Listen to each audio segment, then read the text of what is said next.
Welcome to another edition of Frankly Green Bay. Got one of my favorites.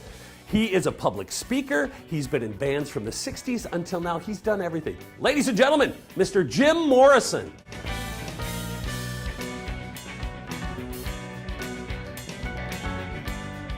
Welcome to Frankly Green Bay. Jim Morrison, how you doing, buddy? Frank, good to see you. You know, we go way back. And you know, Jim, I've been seeing you. I don't know if you remember this.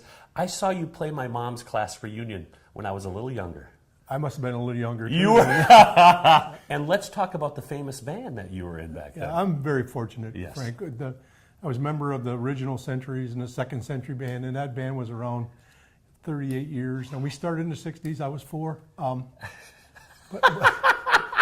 you caught that? But we started with a lot of the Beatles music. We wore the outfits, the blue tuxes, the long hair. I mean, and we just evolved for 38 years. Let's talk about outside life of music. You are a very good public speaker. You've been doing that for quite some time. You have your own company. I have my own company. I started out with a fellow speaker named Dennis Mannering who broke me into it. I've been doing that for a long time, part-time, and then always available to do it. And I guess it's because of the music that got me into the willingness to be a public speaker, and I really have enjoyed that, helping people. Well, one thing that people don't know, maybe most I know because I read your columns, you're a writer for the Press-Gazette. You have a column, is it every week? Or once a month I write a column on leadership issues. It's been a lot on customer service. It's been about 8 years already. I don't know where that time went, but it's been a fun thing. It's been enjoyable. Your military career, tell us about that. I was one of those reluctant warriors that during the Vietnam era got drafted and went in, and I was fortunate to be stationed for 18 months in the Canal Zone and ended up with a pretty cushy job. But I did my time. You did it. And I tell people, listen, I'm really sincere. I grew up in the military. I learned about myself, and I learned a lot about life in the military. It was the best thing I ever did. Well, we thank you for your service, sir. Thank you. My pleasure. Right.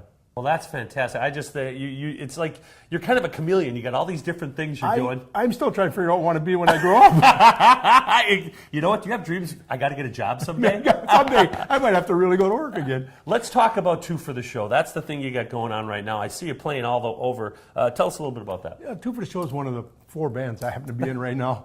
Dan Enrique and I have been doing this for several years, and we've been very fortunate. Again, I have another talented guy in Dan. And then we've expanded into, him and I have expanded into a 5-piece group with his sister that's more country and classic rock.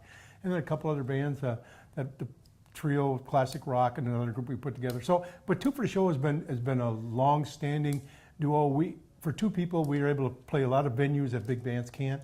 With 2 people, we can do that. It's a lot of fun because it's a wide variety of things we can do. Danny's got a keyboard, makes it sound like a whole bunch of instruments. Yeah. And I have a lot of fun. We sing together. And now, do you play guitar and bass in that band? I have done both, but conveniently it works better if I just play the guitar. Okay.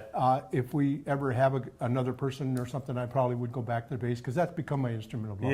Yeah, you're quite the bass player. Well, I tell you what, I have enjoyed Jim Morrison over the years, and I want to thank you so much for joining me today. Thank you, Frank.